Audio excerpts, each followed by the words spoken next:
Hey everyone, to honor Black History Month, we're interviewing and highlighting some of the incredible Black entrepreneurs right here in Baton Rouge who are making a difference. Today, we're at Smoke Bayou. We're going to be sitting down with Calvin. From cooking off the back of his truck in Ardenwood to becoming a top caterer for LSU football to now running a successful restaurant here. It's nothing short of inspiring. Today, you'll get to learn his story, his passion for cooking, and his vision for Smoke Bayou. Let's go dive in. Started cooking off the back of your truck at farm. What was that experience like? It was pretty cool actually.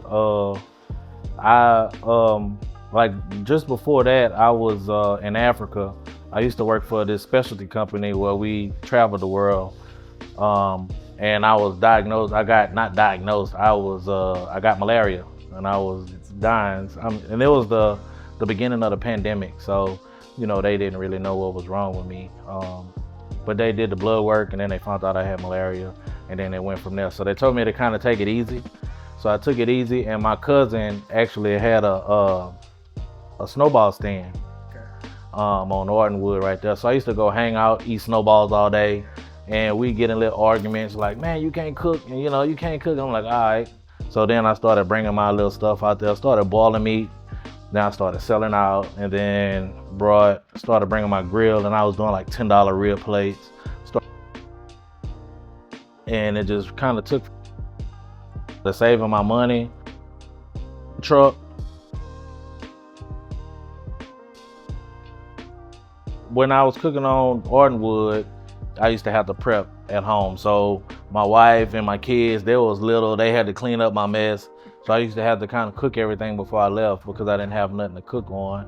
So from there to the food truck, it was cool in the beginning and it was really fun. But then when it started to be a demand, it started to get like whoa, like, you know what I'm saying? Like, it's like not that fun no more because there's so much demand.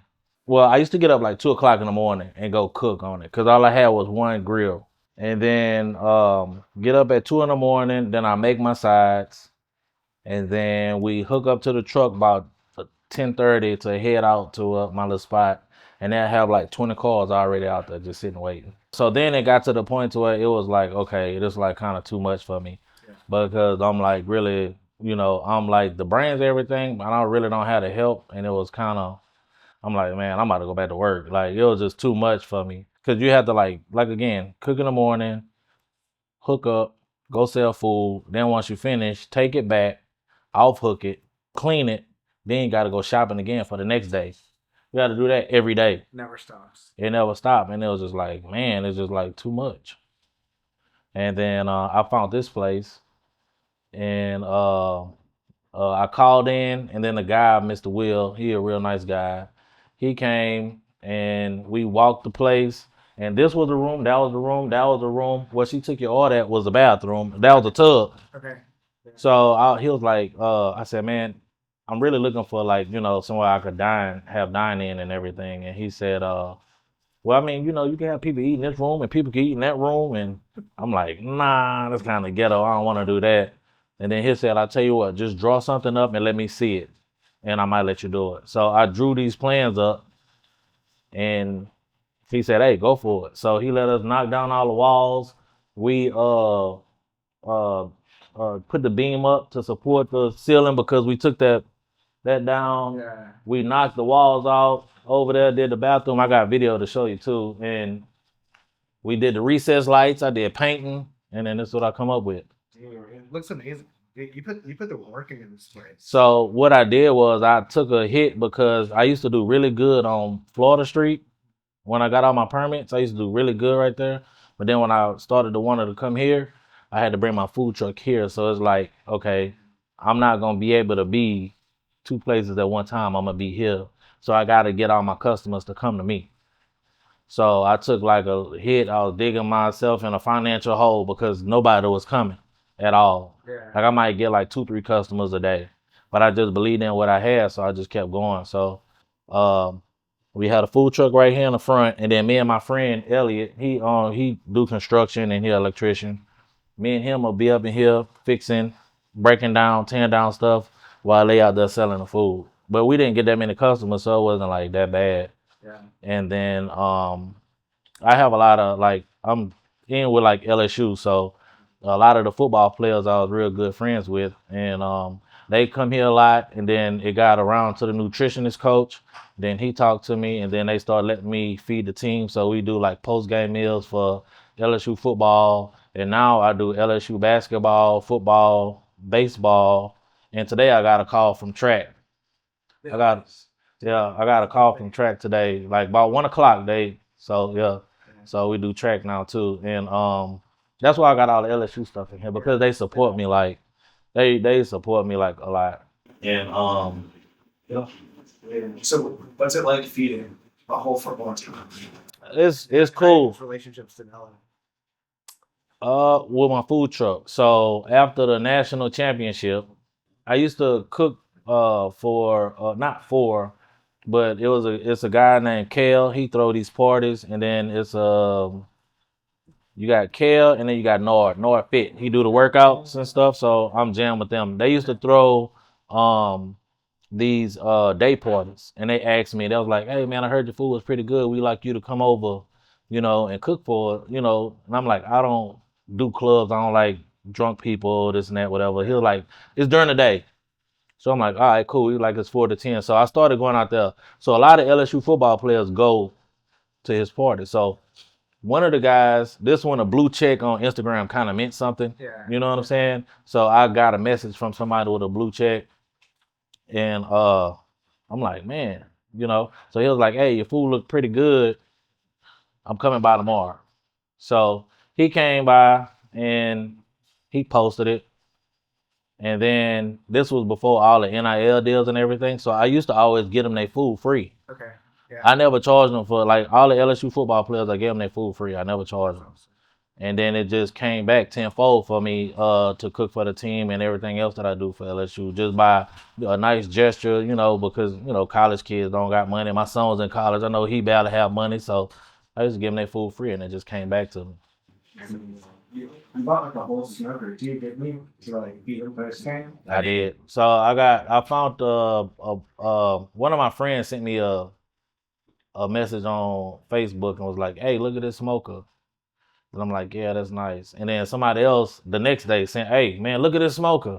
And I'm like, man, so that's 2 times. So I'm like, okay. So I call a number, and then I asked the guy because it wasn't priced as high as I thought it would be priced. And so I called. I'm like, hey, I think you made a mistake on the price. It was like, nah, that's what it is. I said, if that's what it is, I'll be there tomorrow. And I called like, where you at? Scott, what it was? Scott, Kansas or something. It was like 15 hours away. Oh, it's like way up there. Yeah. So I lay around there, got everything straight here, went home, took a shower, hit the road.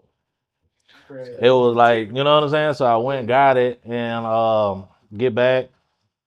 And that way, because most of the time when I used to have to cook for LSU, I used to have to come here about 1 in the morning. Come here 1 in the morning, and then I had this other guy who quit on me. I had him, he come in at 6. So he'll start cooking for the day. So I feel by the time from 1 to 6, I'll kind of be done with the LSU stuff. So then he could start going, and then we'll start putting a place together once he get everything on. And I used to do that. Now I could it's totally separate just for them pretty much. Really? Yeah. And then I just start going after that. You're definitely not ashamed of hard work, man. That's the way you got to get it. Like, nothing given, just being myself, joking around, my personality, and just being nice to everybody just got me to where I'm at. What's the message that you would send to like somebody that was in the position that you were in whenever you go and sit up at Florida? Like, what would you tell somebody that's trying to get something off the ground and going? No matter how bad it looks, just keep going. It's the journey, not the destination. You gotta just keep going. There's plenty of times where it just looked like, I was like, man, this ain't gonna work. Like cause of money or no customers, but I just kept going. You just got to keep going. It rain, but it don't rain all the time. The sun gonna come out sometime. So, and then you appreciate it more. Yeah. You know, don't nobody get nothing like that. It ain't gonna last long if you get it like that. Yeah, for sure. For sure. What was it like? Your driving force? What was the catalyst in you? I got a lot of driving force. It's like a lot of personal reasons. When I was younger, you know, just everybody, just I was always mistreated, and then I just said when I get older, you know, can't nobody take nothing from me. So if I build all my own, it's mine. Can't nobody take nothing from me. So pretty much stuff like that. Yeah. I have a lot of friends who, you know, was in the street pharmaceuticals and all this and that. You know, I never got into none of that, but you know, friends with a lot of people, and you know, I know stuff like that don't last long. You might look good for a while, but it, you know, always looking over your shoulder. So this, I have people like y'all nice people come looking for me to do an interview, you know, and just do a lot of political stuff. I'm friends with NFL players. You know, it's cooler this way. Yeah. That's awesome. Yeah. Just to wrap it up, tell us about like the future of Smoke Bayou, your goals, your mission. It's about to be up. Future Smoke Bayou. So like really, I like Smoke Bayou to be a destination. I don't want multiple locations. You know, then you kind of start losing quality. You know, I always want to have my hand in it, even if I do franchise. My hand will have to be in it. So like, my goal is to have one Smoke Bayou in Lafayette, only one here, one in New Orleans, and one in Atlanta. That's it. So, yeah, That's it. you can do it. I mean, you've done this so far. I know. So It's crazy. Then it happened so fast. So yeah. We're excited about the new one, bro. Do I just have to ask. I'm pretty sure I know the answer to this. Are you the one that does y'all socials? Mhm. Bro, they're so funny. It's just my personality. And then I have to be in a mood to, it's like I couldn't make a funny video right now. Like I could be funny right now, but I couldn't make a funny video. It's like if I'm working and I'm doing something and then music playing in my head and then I laugh to myself and I'm like, man, I'm gonna do this. And then I gotta do it like right then because I'm in the mood. Then I go to Party City and get a wig or something like that. And then I come back and I just do it.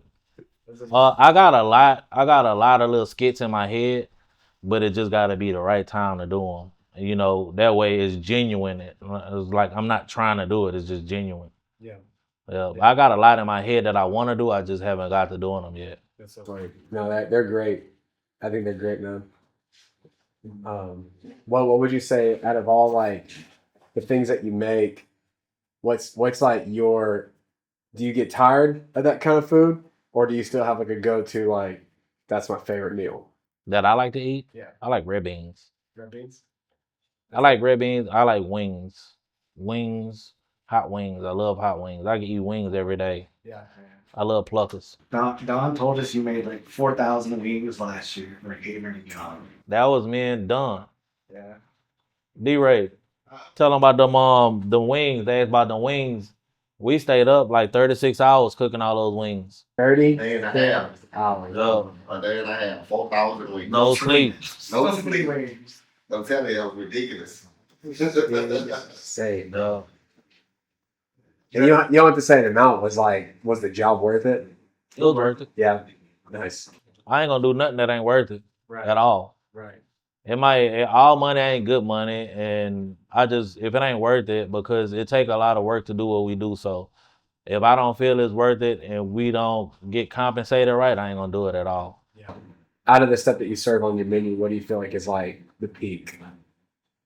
What people order the most? Yeah. Ribs. Ribs. Ribs and brisket, they go. Right. I don't know if I've ever had a rib that was like that tender and yet still like, I don't know, bro. Just something different about it. We got accused of boiling ribs. Really? So my reviews always like 5. I think I saw it. You posted about it. Yeah, I post everything that somebody write negative, I post it. You couldn't have posted it. It's like, they say I'm boiling ribs. Yeah, so it's like everything negative, but see, like that also bring my reviews down, you know, so I show everybody.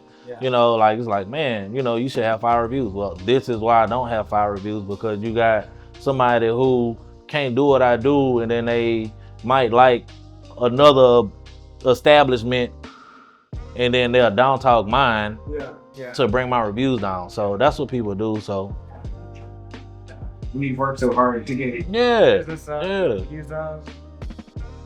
And then my friend, he owns Sweetie Barbecue up in Natchitoches. We met during BCA competitions, and he started a team, Sweetie's Barbecue.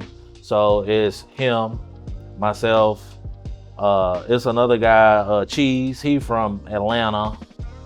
Boatwright is from St. Louis, and we all from different places. And then so we all get together and we do different. So like I did like the seafood part where I smoked catfish and made what they call it? What you call catfish and etouffee?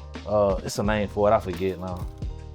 I'm on the spot, so I forgot. They call it the chapalaya? Yeah. So I did shrimp and crawfish actually, and I made the etouffee and I put shrimp in it, and then I smoked catfish and put over the top. So that's what I had, the seafood part of the competition. So that's Memphis in May. It's the biggest barbecue competition in the world. So you have people from New Zealand, Canada, like they from everywhere. We came 4th place in ribs. 4th place. Yeah, that's huge. So we're going back this year too. It's like a 4-day event this time. Last year was like a 3-day event. It's 4-day. So you just go out there the whole week, and then you have all the big names out there: Myron Mixon, Big Mo. Who's like your inspirations at this point? Me. Yeah. I don't pay attention to nobody else but me. Tunnel vision.